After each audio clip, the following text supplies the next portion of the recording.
Hi, everyone. Welcome to Spill the Tea Radio, where we interview awesome singer-songwriters and those who influence their lives. Spill the Tea Radio explores the journey, creativity, and inspiration behind the songs. My next guests are a singing-songwriting dynamic duo. Dizzy is Mark Lalama. He's a singer-songwriter, pianist, producer who has performed extensively and recorded and toured with countless artists, including Olivia Newton JohnFay is Amanda Walther, Juno-nominated singer-songwriter and award-winning composer from Toronto. Amanda has spent most of her career as half of acclaimed folk roots duo Dala and has ventured into composing music for film. So, let's spill the tea with Mark and Amanda, also known as Dizzy and Faye. Welcome. Hi. Thank you. Hi. What's the persona that's on stage that's different from you two in reality?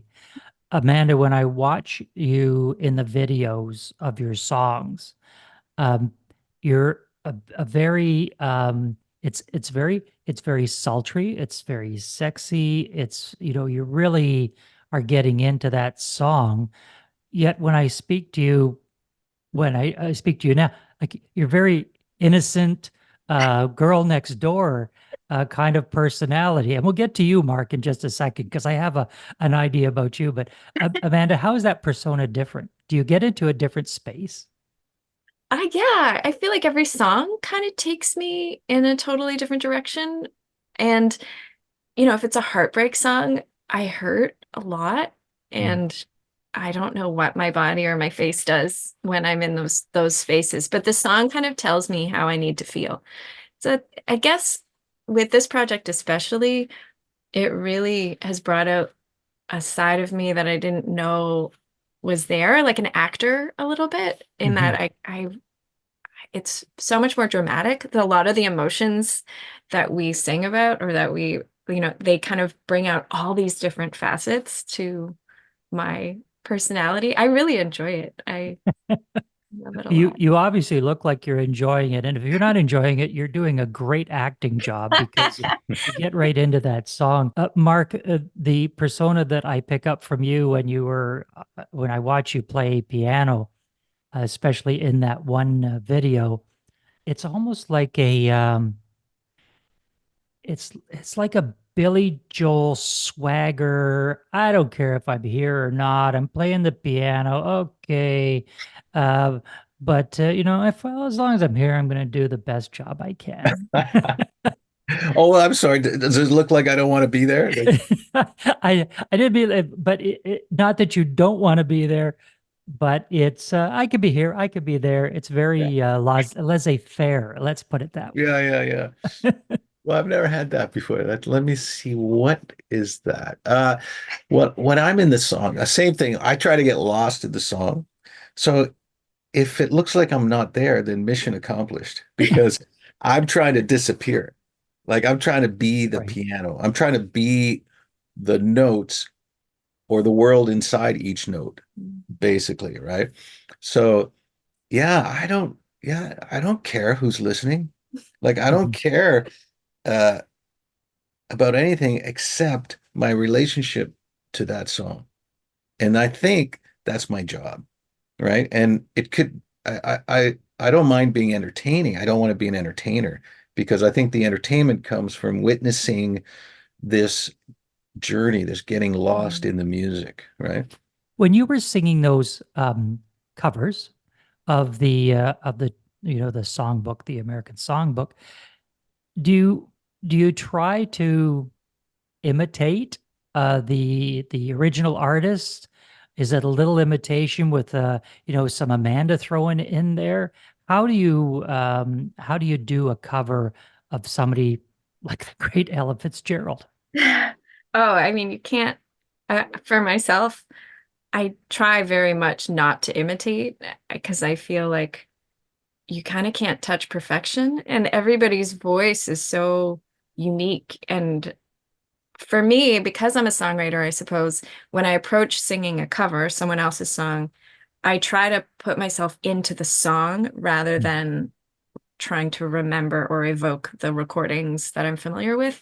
So I try to just enter the song, enter the lyrics and the story it's telling, and then try to kind of wear it myself as if it's a jacket and just live inside of it and then tell the story from my own perspective. Mark, I would imagine that you've rubbed elbows with a lot of wonderful artists along the way. What's the best piece of advice you ever received from another musician that may have been a mentor to you, someone you looked up to? Oh, well, I remember one of the first times I met Oscar Peterson.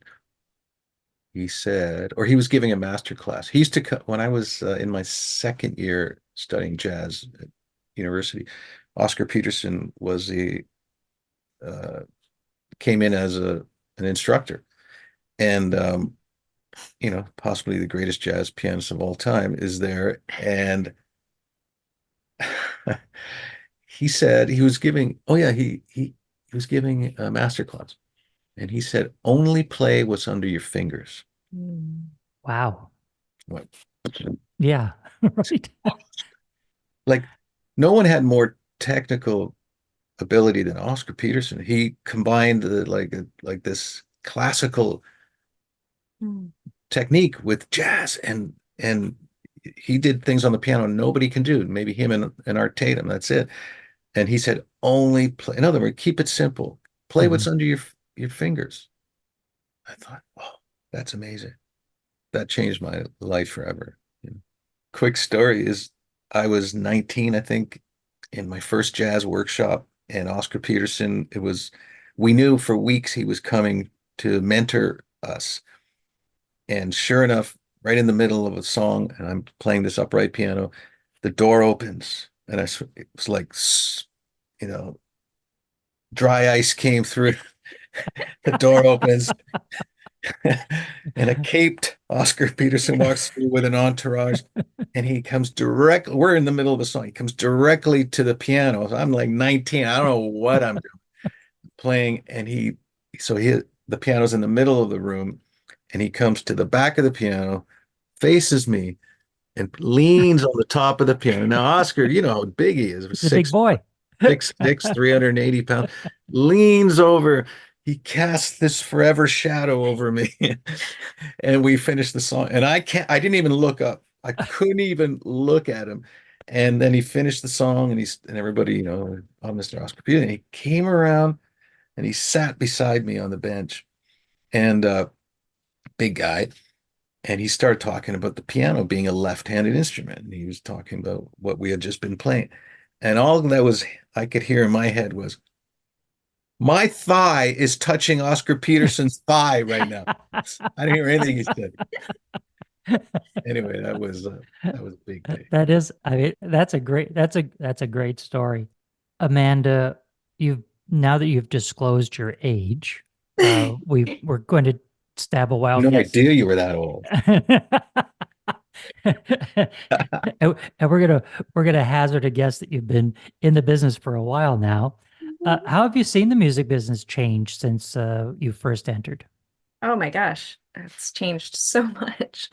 I entered it right as the bottom was falling out of the old industry and a new one was being built. So I've seen a lot of change. For me, the main thing is the same though. Like the people are all just sharing their songs on stages. The thing that I think most of the musicians I knew when I first started, the thing that they all love to do was perform live. And now that's pretty much all we got. So those folks are still doing their thing, and we're all still hitting the road when we need to. And yeah, but it is such a different landscape from the business side of things, for sure. Well, let's get into one of the songs that Mark and Amanda wrote. This is the first single for Dizzy and Faye's album, Hooked, from 2022. Dizzy and Faye, also known as Mark and Amanda, recorded this song in one take, adding only one additional element, which was a 28-piece string orchestra. So let's take a listen to singer-songwriters Mark and Amanda and their song, Never Mind. Let's just never mind. Let's just leave what could behind. What if we're just fools in paradise, lost in deep denial? Might be meant to be, but I don't wanna see my fairy tale tomorrows fading into sorrows. Let's just never play. Let's just cash our chips and say that we could have won it all if we stayed.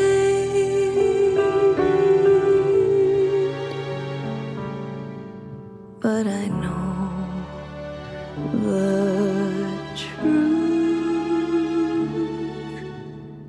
We would lose. Let's just never find out whether. Let's just never mind.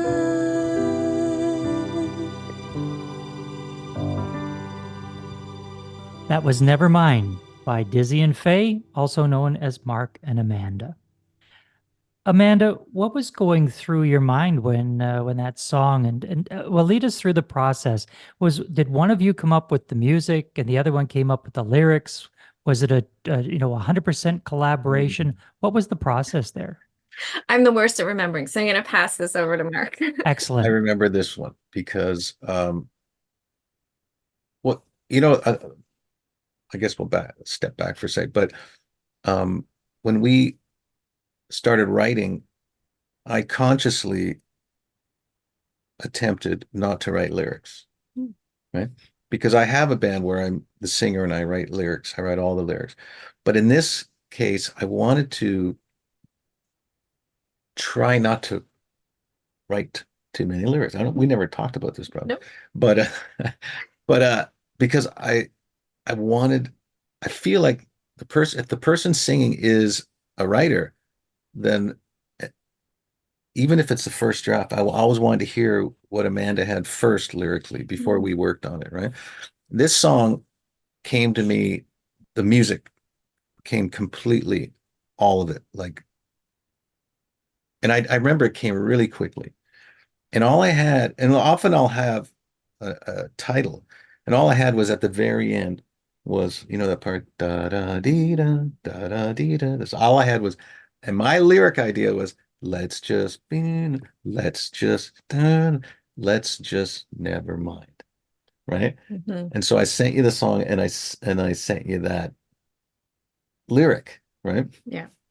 And but I didn't want to get into anything else lyrically. So and we had done this with a few other songs where I sent you the music and a title or something, right? And then boom, I love it because I have ideas for the lyrics, and then Amanda sends me something that's way better.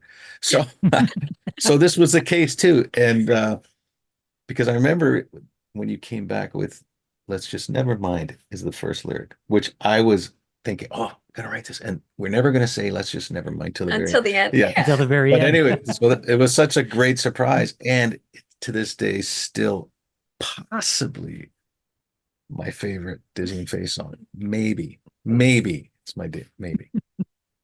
But I remember that because I definitely remember that when you sent it back, that you surprised me with that first line. We are now at the part of the show where we do the lightning round. These are one-word answers. I'm going to give you individual questions, so it's not the same question. So don't be thinking about an answer when you hear the question for the other person. I'm going to start off with you, Amanda. Are you ready to go? I'm ready. All right. Amanda, what's your favorite food? Sushi.